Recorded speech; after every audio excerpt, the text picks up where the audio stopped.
Now, Georgia Congressman and House Armed Services Committee member Alston Scott. Congressman, what do you make of the U.S. position with China going into the new year? Yeah, well, first of all, the people of Taiwan do not identify themselves as Chinese. They're Taiwanese. And we continue to be cognizant of what's going on with China. This is a country, China and Russia both continue to challenge the international norms. If you look at what China's been doing for years, they've illegal fishing off of Vietnam. That's one of the reasons that we parked an aircraft carrier over there under the Trump administration, to make sure that China understood that we were not afraid of them and that we would uphold to the international norms. They're illegally fishing off of Africa right now. They're building up islands.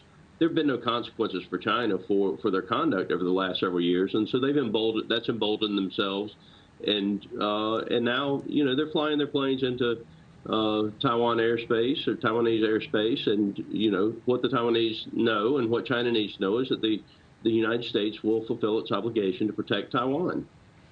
And speaking of China, and the Wall Street Journal wrote an editorial about this at the end of last week, but that China, the Communist Party in Beijing, trying to displace the U.S. as the dominant power in the Pacific, is establishing a small police presence on the Solomon Islands that could easily grow. And the Pacific state, the Solomon Islands, have accepted this Chinese police support. So, this movement by China's Communist Party continues to grow. Right, and understand their definition of police is very different than our definition of police. Right, you've got the situation with the Uyghurs in certain provinces of China. This is a country that does not allow religious freedom. You either worship the Chinese Communist Party, or you're subject to punishment. So any movement that allows Chinese police, if you will, to come out and enforce the will of the Chinese Communist Party anywhere is a danger to freedom. And so I'm very cognizant of what's going on. We in the United States are watching this very carefully. I am concerned that they believe that the weakness in America right now in our foreign policy gives them more opportunity than they've had in the past. And we're going to continue to push back on it. Hopefully we can do it in a bipartisan manner. But if you're China and you're looking at the administration right now, you've got a very different administration with Secretary Blinken and President Biden than you had with Donald Trump and Mike Pompeo. So they've got a few years here where you've got Blinken and Biden in the White House and then the Secretary of State's office. And they know that when we take the White House back, as we will over the next couple of years, that we will have a much more aggressive Secretary of State in office that maintains the international norms. So I'm concerned that they see this as an opportunity. At the same time, the people around this world, they want personal freedoms and they want individual liberties and they want economic opportunities, and that does not come with communism.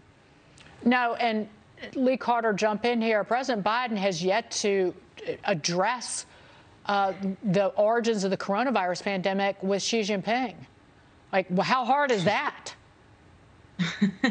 It shouldn't be very hard. And I think one of the, foreign policy isn't usually the reason that Americans vote for a president. It wasn't in the top 4 reasons, but many people had really hoped that he was going to restore America, and he was going to deal with things that needed to be dealt with. I think the issue of China is one that is so frightening to people on so many levels. It's not just about COVID. It's not just about what's going on in Taiwan. There's trade. There's so many issues that surround this. And I think the real question is, what can we do differently right now to make sure that China isn't a threat? Because conventional wisdom was always like, China just wants to be contained. But that doesn't seem to be the case anymore. And so my real question is, what can we do about it? Well, I think part of it's going to be contingent upon what the American citizens do in the next elections. I fully expect Republicans to take the House and the Senate back. I think that Americans want U.S. foreign policy to spread freedom around the world, not to allow communism to rule the world. So we've got some challenges inside the United States right now. I think we look very weak on a global perspective, and that has created opportunities for countries like Russia and China that continue to challenge the international norms. They would have done this, if President Trump were reelected and Mike Pompeo were Secretary of State. Congressman, thank you so much for being here this morning. We hope to see you very much in the new year. Congressman Austin Scott.